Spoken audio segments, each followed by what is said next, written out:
Hello everyone, welcome back to another video. In this one we're going to talk about stop loss positioning for intraday trades. Positioning stops for your intraday work is pretty simple. There's not much to it, we just want to follow the order flow and put stops beneath the structure. But there are a few points that are interesting and beneficial to know, and that's what I'm going to talk about in this video. So looking at this very clear example, we have lower lows and lower highs turning into higher highs and higher lows. We don't need to worry about the basis of this trade too much in terms of higher time frame work. I just want to show you following the order flow and positioning your stops.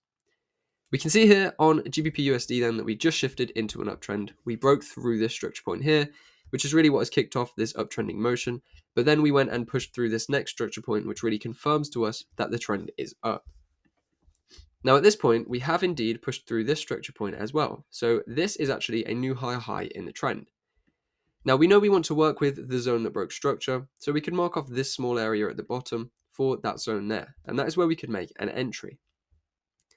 So the general thesis for positioning stops is simply to enter with a stop beneath the zone and your targets into whatever target, as per the previous video, you want to go for. So in this instance, we could be looking towards this imbalanced supply zone. So this will be a 6R position. Now, the important thing that I wanted to mention and that I wanted to present to you was when we have a tricky bit of price action like this, where we have this higher low, but we have a very clearly imbalanced zone just below as well, we may also want to consider that within our stop. So for a trade like this, I may go a little bit pickier, put my stops to the midpoint, just so we don't kill the risk reward too much, and then clear that low with the stops. Now what that's going to give us is a near 4R position, which obviously chops the risk reward down a bit, but allows us to get an entry at the zone that broke structure, while still clearing any nearby zones of interest.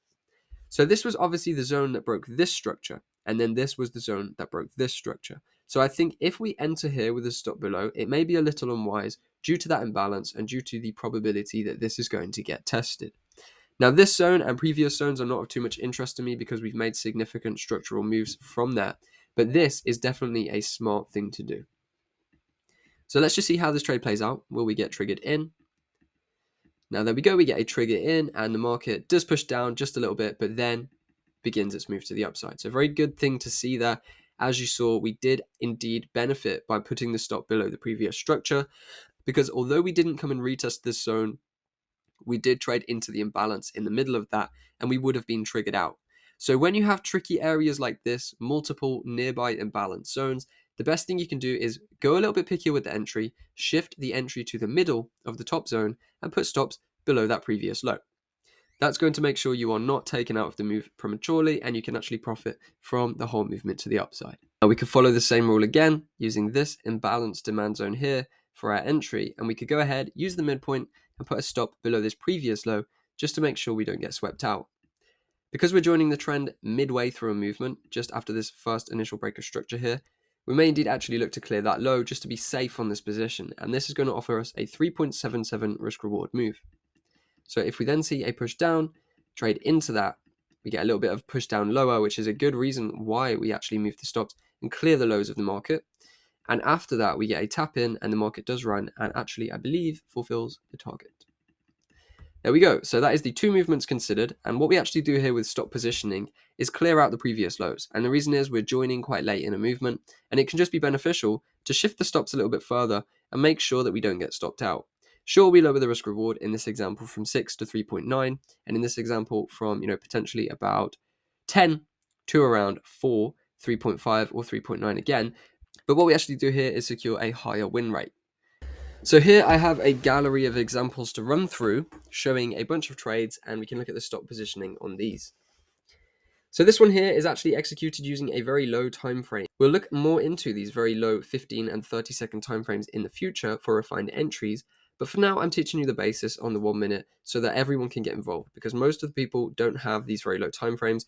You do have to have quite an expensive, around $70 a month TradingView package to actually use these time frames. But regardless of that, the concepts stay the same, and in this example we can see we had lower low, lower high, lower low, then we had this consolidation breaking into a higher high, so we can use the zone that broke structure with a stop loss beneath all of these previous wicks to actually secure a very nice entry. In this example, we are shifting the other way. We have a sweep of the Asia high, then we have a breakdown, then we can target the Asia low for our trade, but we see here imbalanced supply. Do we sell the imbalanced supply with a stop just above? Nope, instead we clear this point just in case the market wants to push up to this high. So the stop loss clears the previous high as well as this zone, and that looks us in a healthy 1 to 5 trade on the way down. So this is an example where we had a few losses followed by a few wins. In this example, we had an entry at this point here. We put our stop loss beneath the zone because there aren't any tricky imbalanced areas or wicks beneath. So we put a stop just under that zone. Trade ran up. In this example, I could have managed better, but I didn't. It was a break-even trade. Second example, the stop loss was actually placed beneath all of these previous wicks, which was a good stop placement. However, it was a bit of a rush trade and this one lost. Now the final example here, we entered from this demand zone, but we did have this small demand area below. So we actually went with the stop and cleared these lows as well to make sure that we get the trade secured. So you can see it's a bit of a running theme. When we're entering late, but we're near the bottom, we can actually go ahead and extend the stop loss just to clear out the lows. And that means that unless the structure completely breaks down, we are all good to go.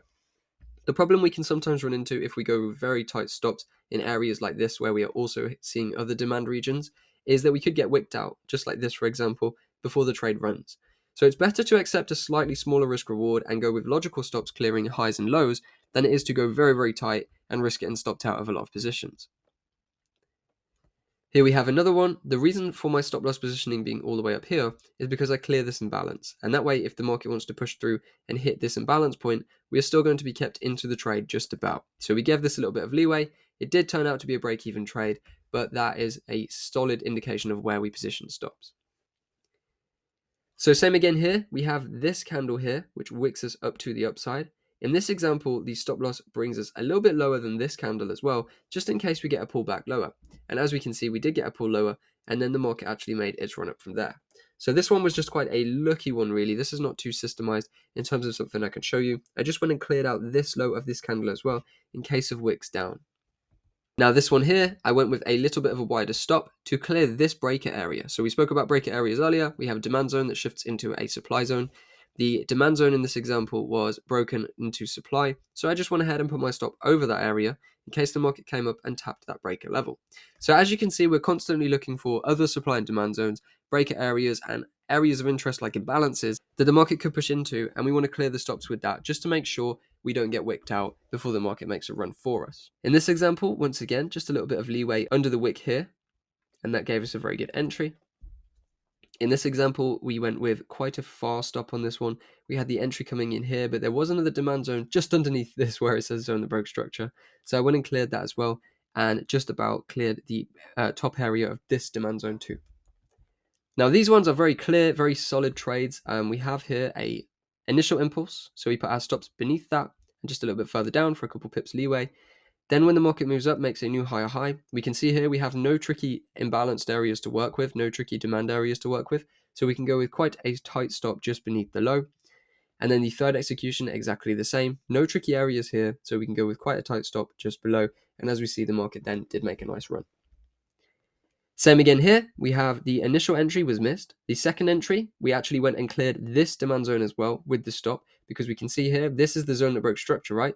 But we then also have a little bit of a tricky zone to work with. So instead of being very tight on the stops, which in this example would have worked, we actually go and clear out the demand zone below as well, just to make sure that if the market does wick down a little bit, we don't get taken out.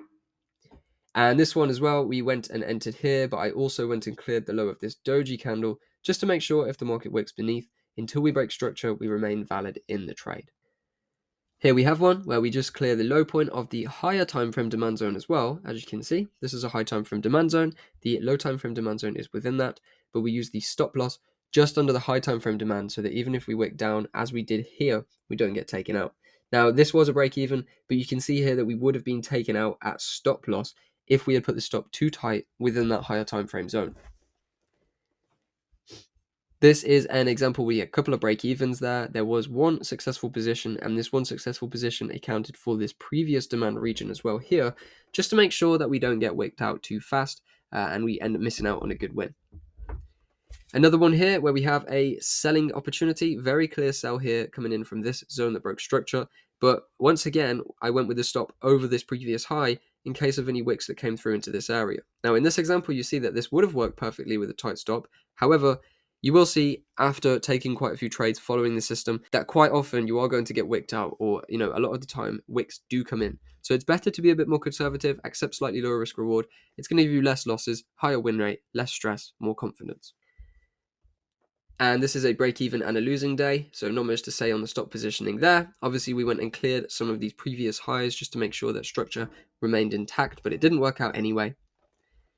This might be a good one to talk about. We were looking for the shorts from this supply zone, but I see here a tricky supply zone above, so I used my stop to clear the high. And as we see, it worked out nicely. And even though we ended up with a break-even trade, that saved us from taking a losing trade, which we would have taken if we went with the super tight stop.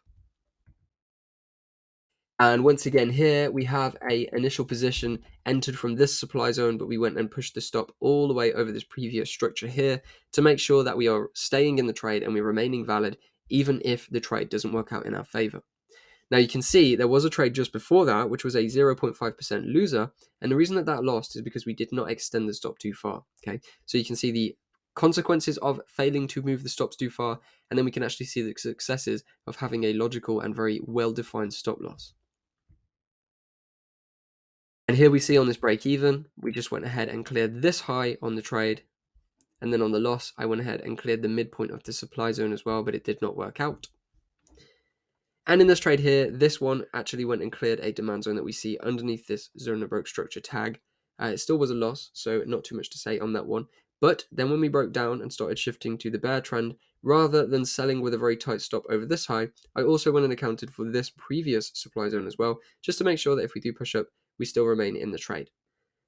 Another example here, very clear structure on this one, no tricky areas to work with, so we can go ahead and put a stop just under the zone as we did, so it's a nice successful move there. Same with this one, no tricky areas, so we just clear the high of the supply zone that we're selling from very simply to bring it down. And then this one here, this was the zone that broke structure, but I went ahead and opted for a stop loss over this high because of reasons like this. So you see this wick here came into that breaker area or came into the Asia high before selling off. Had we gone with a very tight stop, we would have been out of this move, but instead we went and pumped it over the high here, and that allowed us to stay in the movement. This one is a nice one, not too much of a tricky area to work with, so simply just running with a standard stop loss over the zone. And this one, as you can see, we sold from this area, but because of this imbalance and because of this higher supply point, we put a stop over the high. So when you are positioning stops, it is systemized, but you want to always think about, are there any tricky areas around price that I may want to clear out with my stops, just to make sure that I don't get stopped out before the market makes a profitable run in my given direction. So this was a losing day, just an unfortunate day, not too much to say about stops there. And then once again here, in a nice simple example like this, zone that broke structure, no tricky imbalances above, so we go ahead and put our stop just above the zone. And here again, we have a zone that broke structure, but we opt to put our stops over the previous high as well, because we do have that small imbalance supply area. Better to be safe than sorry. In this example, we sell from this zone, which was a very low time frame zone on the 1 minute, but because I saw this supply area too, and there's this break area here, I just went ahead and put my stop around that region to make sure we give it a little bit of leeway if the market pushes through. And as you'll see in this example, we did indeed push through the 1 minute supply, traded into a higher 1 minute supply at this level here. This one, not tricky at all. We are selling from a high, there's no tricky imbalances behind, so we just go ahead and put a stop over the zone. So that's just a little indication of how we manage our stops and how we position our stops to make sure we don't get stopped out earlier than we need to be.